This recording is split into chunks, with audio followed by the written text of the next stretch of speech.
Hello? Yeah, hello, computer. Yo, what's up, baby? What's up, baby? What's good? How you doing tonight? Everything is good. What's going on, baby? Nothing, man. Hold on for a second, man. Let me set you up real quick, all right? All right, you already know. For all my listeners out there right now, man, we got one of the phenomenal cats coming out the East, man. This brother's a great lyricist, you know what I'm saying? And he puts it down every day in the things that he do. And we're going to have the opportunity to sit back, man, and explore this cat's world for a little bit, man. So I hope you can sit back and enjoy it, because we got the man called Computer on the motherfucking set right now. Computer, what's up, baby? Talk to me, man.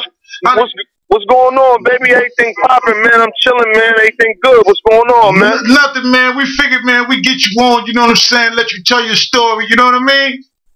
You already know, man. Yeah, so tell my peoples, man, exactly, you know what I'm saying, like how long you been getting down, you know what I'm saying, and where you're originally from, and the things you've been doing, you know what I'm saying, to get you started in the craft that you do today. Okay, well, basically, I started in 98. You know, I was 18. Started in 98 professionally on Select Records with Fred Mineo, M.O.P., Kid and Play, you know what I mean? MC Light, man, a whole bunch of other star lineup, MC, Naughty by Nature, you know what I'm saying? DR Period, and they all took me under the wing. Papoose was there with me, you know what I mean? Yeah, so we all grew up. I grew up with under those cats. You know what I mean? Just listening, learning, and observing, man, and, you know, homing my skills, you know? Yeah, no question about that, baby. So who actually inspired you, you know what I'm saying, to actually do the things that you do, and where did your style derive from? All right, I will have to give it up to about at least 5 people. One of them was my uncle. He's currently known as Papa Tef.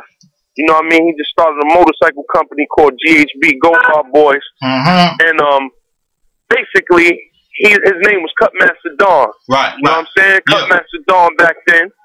And, you know, I just used to listen to him on the turntables, on the 1s and 2s, and, you know, all that type of shit, man. And then that's really where everything, you know, started, man. He was the first to, you know, to take me to the Wiz and get little, you know, 12 inches with him and records and all that, and the spinning joints. So he was the first, I would say, that really helped me, you know, build up my talent. And then I say, my man Jess West, you know, Third Eye, he produced Party and Bullshit for Biggie. Yeah. You know what I'm saying? He's a mentor of mine. And Showbiz, Diamond D, Lord Finesse, and Master Rod. Those are the ones that I listen to. Rakim and Kane and all those. Those are the dudes I listened to when I was a shorty. So that's where I would say I got a lot of my stuff.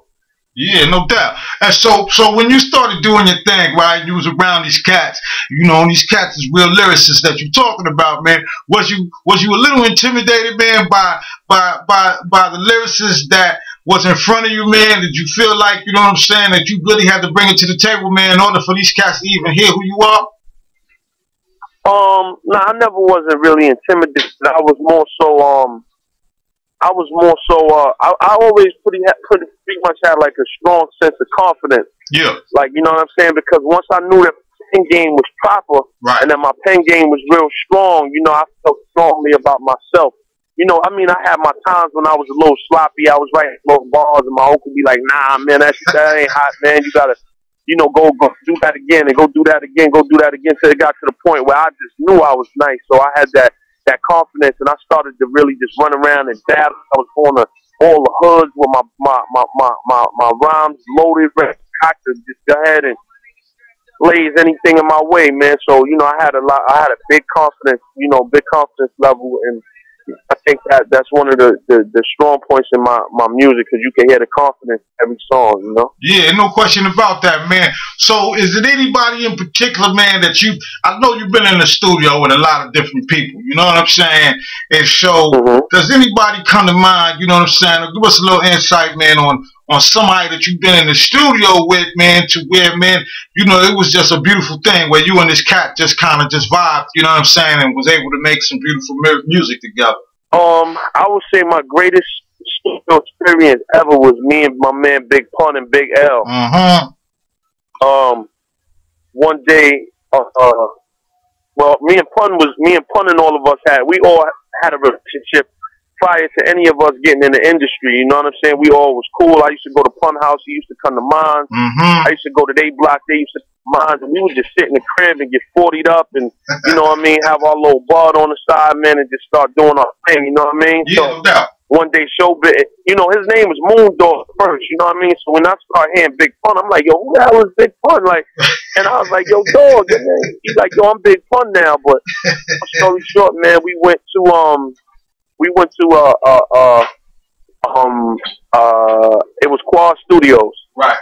And when we went to Quad Studios, it was just crazy, man. Yeah. It was me, Big Pun, Big L, Showbiz, and Premier, man. And it was like one of the best studio sessions ever, man. We freestyled. We got a couple of, I don't know where the lost tapes is, man, but we did a couple of joints, and it was never released, but we just in there laying some stuff down. I don't know if, you know, I think Show had did the beats, so then Showbiz did the beats. Right. But that was my greatest studio, one of my greatest studio sessions ever. And that's a bit of history, man, for a lot of people that don't know, man, because you actually had the opportunity, man, to actually be around, you know, two of the greatest that ever did it, man. Two of the greatest Latin brothers that ever did it. I mean, you know, as far as Pun is concerned, you know what I'm saying, and then you was also with L, you know what I'm saying, and yo, that was a great achievement for you, man, just to be able to have a story like that. You know what I'm saying? Right. Yeah. So I also did. Go ahead. I also did a movie with Big Pun called Boricua's Barn. Which we both did. That was very, very, very crazy, man. It was like, the movie was all over the place. You know, the director was like, yo, I need Big Pun, Me and Big L, Big L and Big Pun both was very good friends of mine. Yeah. So I got both of them in the video, man. He's like, yo, I'll give Pun $40,000 if you could get Pun in the movie. Yeah. I said, yo, I went to Littleville. I said, yo, Pun, this dude wants you in a movie for 40 G's. You know, that was my actual, you know, I didn't get a chance to shoot a video. I didn't get an actual song that was released, but I got to share the silver screen with him, man. That joint came out in the movie theaters, and I actually ate some popcorn and sat there and watched that. So that was a real, real good experience for me, just to let the people out there that's listening know. No doubt. So tell me, man, something real quick, man. You know, tell me how you feel, man, about as far as, you know what I'm saying, you know, as being a Latin brother, man, and has the doors opened up for you, man, as being, you know what I'm saying, a Latin rapper, you know what I'm saying, and bringing your story to the table, man, you know what I'm saying?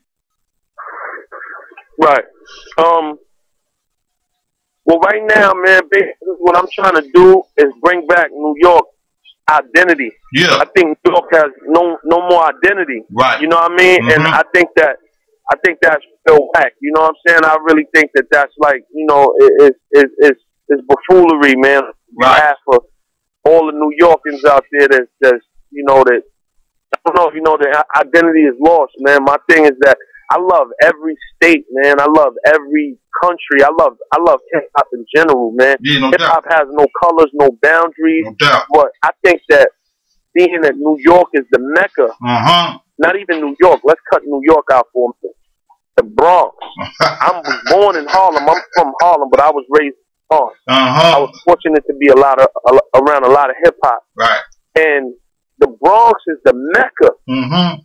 Mecca of hip hop. No question. And the actual sound, that gritty hip hop sound, is lost. Not saying that we got to do a bunch of hardcore records and a bunch of records where we got to stay stuck in the box. Right. But yo, let's keep that hip element alive, man. You know what I'm saying? Let's keep that element popping. Yeah, no doubt. You know what I mean? That element brought everything to where it's at right now. And if somebody doesn't step in, reach in to save that element right now, the art that we know as hip hop will be no more, man. In a few years, it'll just be no more hip hop, man. Yeah, no. It'll be a bunch of techno records. It'll be a bunch of rave records. It'll be a bunch of everything except hip hop, man. You know, so that's my job. You know what I'm saying? Not saying I'm not a backpack rapper by far. I get busy. Right. But you know, let's keep this thing on some hip hop. Yeah, no doubt. And so I got a question for you from one of my listeners, man. One of my listeners just tweeted to me and want to know, man, where you got the name, derived the name COMPUTA from. You know what I'm saying? Like, you know, break that down and explain to the people, man, on where COMPUTA came from. Oh, well, I was in the studio with my man Young Lord Richard Frierson one day, and we was doing some songs, man, and I had wrote like 5 or 6 songs. And he's like, "Yo, your brain is like a computer, man. You just like a computer, man. That's crazy." I was like, "Man, I'm the computer killer, man." And it just rolled off of my tongue, man. Right. And I kept the name ever since because you know my memory is just so crazy. I could just write a 16 and like within a few minutes I'm spitting it. You know what I mean? Yeah, so that's where I got the name computer from. And I also was a big fan of the Roger Troutman Zap Computer Love record, which I know everybody is fond of. It was always one of my favorites. So between that and Young Lord dubbing me, you know, like, you know, having a memory like a computer, that's where I got the name from. Yeah, and I was already feeling some of your music, you know what I'm saying? Like, you know, here at Mafia Magazine Radio, man, we definitely been supporting you, you know what I'm saying? And, you know, we've been getting a lot of hits, man, a lot of people been asking me about your song you did for Steve Jobs, you know what I'm saying? And you know, just the concept of that, man, just somebody having a thought process, man, to be able to make a song like that, man, was extraordinary, you know what I'm saying? So give us a little insight, man, on how that came about, you know what I'm saying? And, you know, what just made you want to do that on a song like that? You know what I mean?